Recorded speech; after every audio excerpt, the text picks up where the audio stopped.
Good morning, students. Today I am going to proceed the previous topic. This is vectors, and today we are going to discuss some topics of the vectors.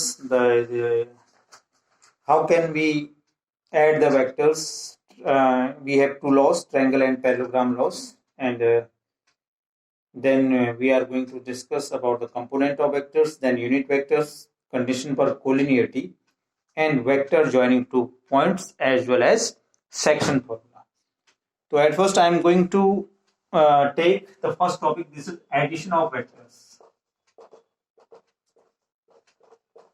Two vectors को कैसे add किया जाता है, इसके लिए हमारे पास पहला law है ट्रायंगल लॉ।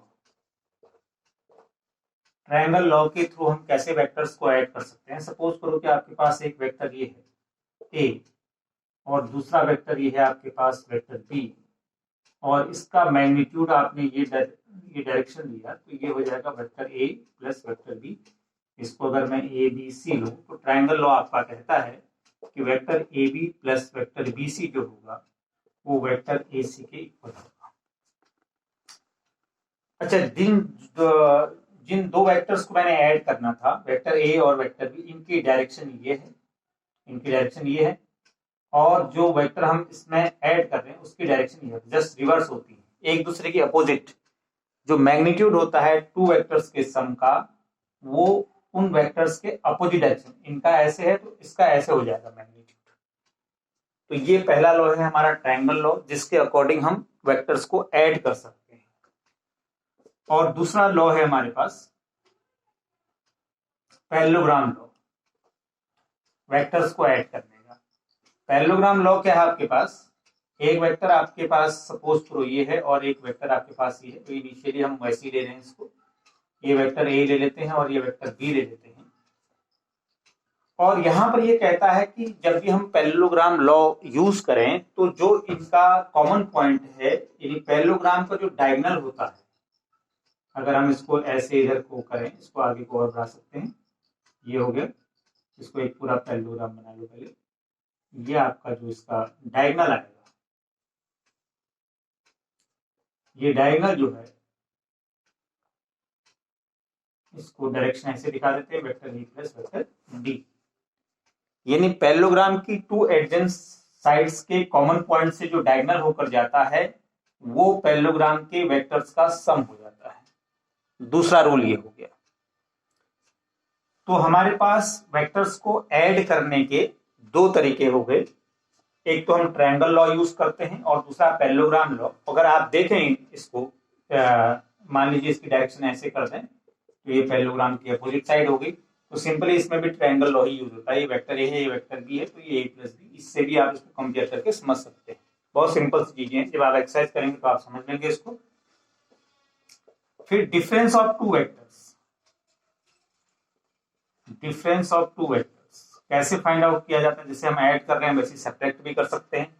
जैसे सपोज करो कि आपके पास एक वेक्टर ए है, इसको मैंने ए बी ले लिया, और दूसरा वेक्टर यहाँ से ये वेक्टर ए है और ये इसकी डायरेक्शन चेंज होगी तो ये माइनस बी हो जाएगा, और इसका रिजल्टेंट तीसरा वेक्टर, देखिए इनकी डायरेक्शन ये है तो इसकी डायरेक्शन ये हो जाएगी, तो ये क्या आ जाएगा vector A plus minus vector B, या इसको आप vector A minus vector B भी लिख सकते हैं। यानी जो लॉ हम एडिशन के लिए यूज कर रहे हैं वही लॉ सब्ट्रैक्शन में भी यूज हो जाता है, क्योंकि वेक्टर अपनी डायरेक्शन को चेंज करेगा तो वो पॉजिटिव की प्लेस पर नेगेटिव हो जाएगा। Now pause the video and note it down. Components of vectors. अब इसमें एक टॉपिक मैं आपको छोड़ दे रहा हूं, जो है प्रॉपर्टीज ऑफ वेक्टर्स, एडिशन और सब्ट्रैक्शन को लेकर के, मल्टीप्लिकेशन को लेकर के, क्योंकि ये बहुत सारी सिंपल चीजें हैं जिनको आप खुद भी कर सकते हैं। जैसे कॉम्पिटिटिव प्रॉपर्टी वेक्टर्स के एडिशन में यूज हो सकती है, एसोसिएटिव प्रॉपर्टी भी इसमें एग्जिस्ट करती है। तो ये सारी चीजें आप अप्लाई करेंगे, इनको डिस्कस करने की जरूरत नहीं है वीडियोज में, ये खुद आप देख लें। कंपोनेंट ऑफ वेक्टर्स, ये आपके पास इंपॉर्टेंट टॉपिक है, इसके लिए हम पहले डायग्राम फॉर्म करेंगे। ये आपके पास एक्स एक्सिस है, ये आपके पास वाई एक्सिस है, और ये आपके पास जेड एक्सिस है। अब कंपोनेंट ऑफ वेक्टर्स को कैसे रिप्रेजेंट करते हैं, इससे पहले हम यहाँ पर क्या, सपोज करो कि आपके पास ये 3 पार्ट्स में डिवाइड है, ये भी 3 पार्ट्स में इक्वली डिवाइड है, और ये भी 3 पार्ट्स में इक्वली डिवाइड है।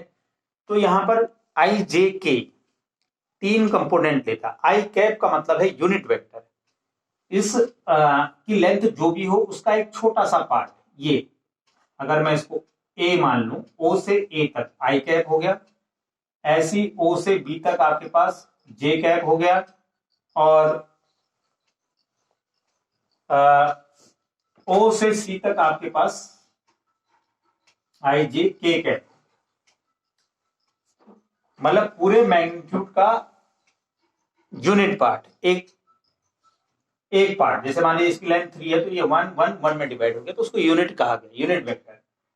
और यहां पर मैं कोई एक पोजीशन वेक्टर ले लेता हूं, ये एक पॉइंट पी है जिसके कोऑर्डिनेट क्या है आपके पास एक्स वाई जेड है।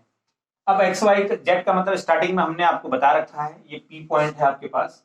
एक्स वाई जेड का मतलब मैग्नीट्यूड ऑफ दिस वेक्टर, मतलब ओ एक्सिस पर जो वेक्टर है उसका मैग्नीट्यूड, ओ वाई पर जो वेक्टर है उसका मैग्नीट्यूड वाई है, और ओ जेड पर जो वेक्टर है उसका मैग्नीट्यूड जेड है। तो कंपोनेंट ऑफ वेक्टर जब हम यहां पर ओपी फाइंड आउट करेंगे तो ओपी जो होता है वो हो जाता है x I cap plus Y J cap plus Z K cap. ये कंपोनेंट ऑफ वेक्टर्स हैं। दोबारा से एक बार मैं एक्सप्लेन कर रहा हूं, इसमें कंफ्यूजन होने की कोई जरूरत नहीं है। ये पूरी लेंथ एक्स है, इसमें से एक छोटी यूनिट की लेंथ आई कैप है, तो पूरी लेंथ कितनी हो जाएगी एक्स इंटू वाई कैप। ऐसी ये पूरा y है, एक छोटा सा पार्ट इसमें क्या है आपके पास j कैप, तो पूरा क्या हो जाएगा y इंटू जे कैप।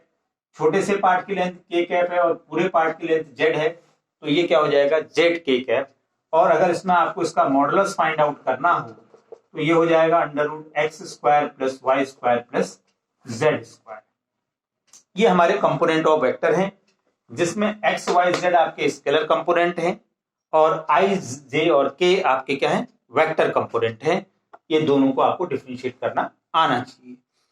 अब जब हम इस बात को समझ चुके हैं कि कंपोनेंट और वेक्टर्स का मतलब क्या होता है, तो इनको लिखने का तरीका भी हमारे पास, मान लो 2 वेक्टर दे रखे हैं आपको कुछ इस तरीके से, इनको कैसे लिखा जाता है I1 A1 A2 जे कैप और A3 के कैप है, और B आपको दे रखा है B1 I cap plus B2 J cap plus B3 के कैप, और इनका सम अगर आपको निकालना है सपोज करो, तो इसमें बहुत इजी काम है। आई कैप कॉमन लेंगे तो A1 प्लस B1 आ जाएगा, यहाँ जे कैप कॉमन लेंगे तो A2 प्लस B2 आ जाएगा, और यहाँ के कैप कॉमन लेंगे तो A3 प्लस B3। कहीं पर 2 वेक्टर्स को अगर आपको इस फॉर्म में ऐड करना है कंपोनेंट फॉर्म में, क्योंकि कंपोनेंट फॉर्म पढ़ चुके हैं, अब एडिशन की प्रोसीजर यहाँ पर भी होगी।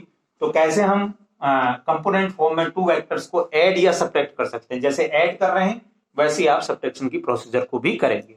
Now pause the video and note it down. ये सबसे इंपॉर्टेंट चीज है यूनिट वेक्टर। अभी हमने कंपोनेंट फॉर्म में भी इसको यूज किया, जहां कैप लगता है किसी वेक्टर के ऊपर तो ये यूनिट को रिप्रेजेंट करता है। आई कैप, जे कैप, के कैप ये यूनिट वेक्टर होते हैं। अब केवल आई कैप, जे कैप और के कैप ही यूनिट वेक्टर नहीं होते, हम किसी भी वेक्टर के यूनिट वेक्टर को फाइंड आउट कर सकते हैं कि यूनिट वेक्टर क्या है। दरअसल बात, यूनिट वेक्टर जो होता है, unit vector is direction of a given vector A. Unit vector का मतलब है उसी डायरेक्शन में, जो वेक्टर ए है उसी डायरेक्शन में यूनिट वैल्यू उस वेक्टर की।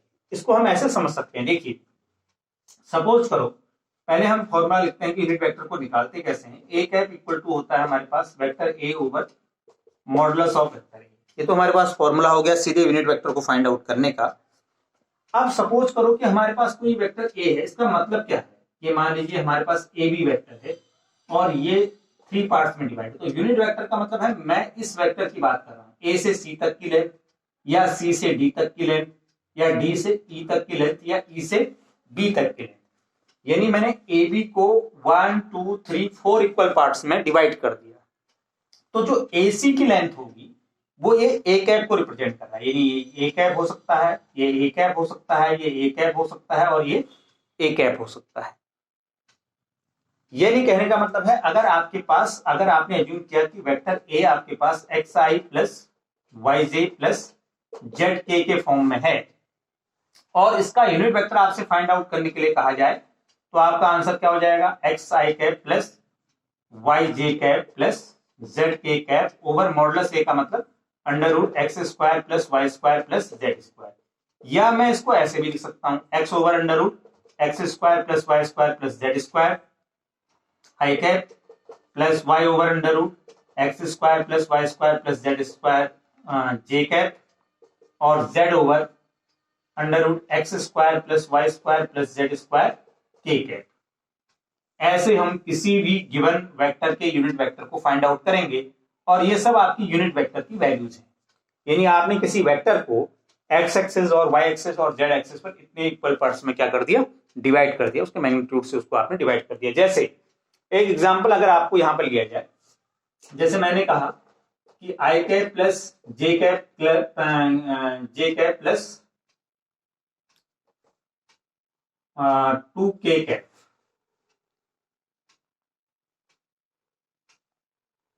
या इसको 2j कैप कर लेते हैं। मैंने कहा इसका यूनिट वेक्टर निकालो। अब इसका मतलब क्या हुआ देखिए, अगर मैं इसको वेक्टर ए मान लिया मैंने, कि सपोज करो कि ये वेक्टर ए इक्वल टू आपको दे रखा है और इसका आपको ए कैप निकालना है, तो क्या हो जाएगा आई कैप अपॉन अंडर रूट 4 4 8 और 1 आई अपॉन 3 प्लस 2 अपॉन 3 जे कैप प्लस 2 अपॉन 3 के। अगर इसको ज्योमेट्रिकल रिप्रेजेंटेशन देखें आप, तो ज्योमेट्रिकल रिप्रेजेंटेशन क्या हुआ कि जो वेक्टर ए आपको दे रखा था, ये वेक्टर ए था, इसको आपने कितने इक्वल पार्ट्स में डिवाइड कर रखा है, 3 इक्वल पार्ट्स में डिवाइड कर रखा है। इसकी वैल्यू 1/3 है, इसकी वैल्यू 2/3 है और इसकी वैल्यू 2/3 है। और आप देखेंगे कि ये सब क्या है, आई कैप जे कैप और के कैप को रिप्रेजेंट कर रहे हैं। इस तरीके से हम किसी भी वेक्टर के गिवन वेक्टर के यूनिट वेक्टर को फाइंड आउट कर सकते हैं। अब इसके बाद यहां पर मैं एक चीज और आपको बताना चाहूंगा, direction cosines and direction ratios. ये बहुत ही इंपॉर्टेंट टॉपिक है, आप लोग इसको डायरेक्शन कोसाइन और डायरेक्शन रेशियोज के बारे में हम लोग ने पहले डिस्कस किया है। डायरेक्शन कोसाइंस का मतलब होता है cos alpha, cos beta, cos gamma, जिनको हम एल एम एन से रिप्रेजेंट करते हैं। और डायरेक्शन रेशियोज का मतलब होता है कि अगर एबीसी हमारे पास कोई 3 रियल नंबर्स हैं, तो उन रियल नंबर्स का डायरेक्शन कोसाइंस के साथ जो रेशियो होता है वो कांस्टेंट होता है, यानी A upon L, B upon M, C upon N के इक्वल हो, तो उनको डायरेक्शन रेशियोज कहा जाता है। अब कंपोनेंट ऑफ वेक्टर्स के फॉर्म में हम उसको कैसे पढ़ें, जैसे मान लीजिए कि इसी एग्जांपल को उठा लेते हैं, जो मैंने यहाँ एग्जांपल लिया I cap plus 2j cap plus 3k cap. ये कंपोनेंट फॉर्म में डायरेक्शन रेशियोज को बताना बहुत सिंपल काम है।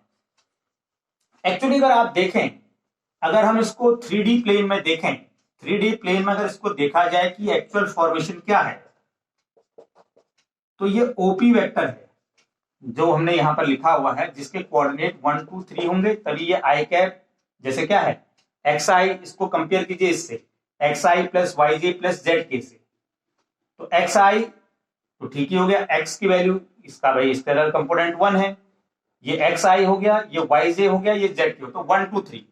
तो अगर मुझे इसका डायरेक्शन रेशियो यहां पर बताना हो, तो डायरेक्शन रेशियो का मतलब होता है स्केलर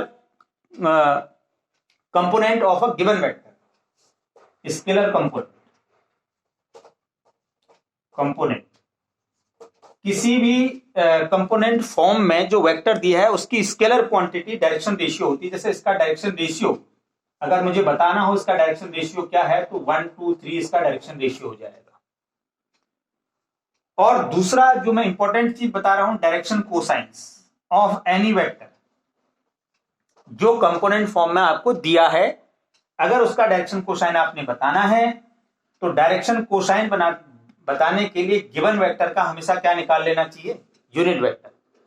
जो भी वेक्टर आपको दिया है उस गिवन वेक्टर का आप यूनिट वेक्टर निकाल लेंगे, तो ये जो आगे का जो कंपोनेंट है, ये एक्स अपॉन, देखो मॉडुलस क्या है, X upon modulus A, Y upon modulus A Z, यानी ये किस फॉर्म में है, A upon L, Y upon M, Z upon C upon N के फॉर्म में है। यही डायरेक्शन कोसाइंस हो जाएंगे आपके। यानी डायरेक्शन कोसाइन किसी भी वेक्टर का अगर आपको निकालना है, तो direction cosine of any vector is to be find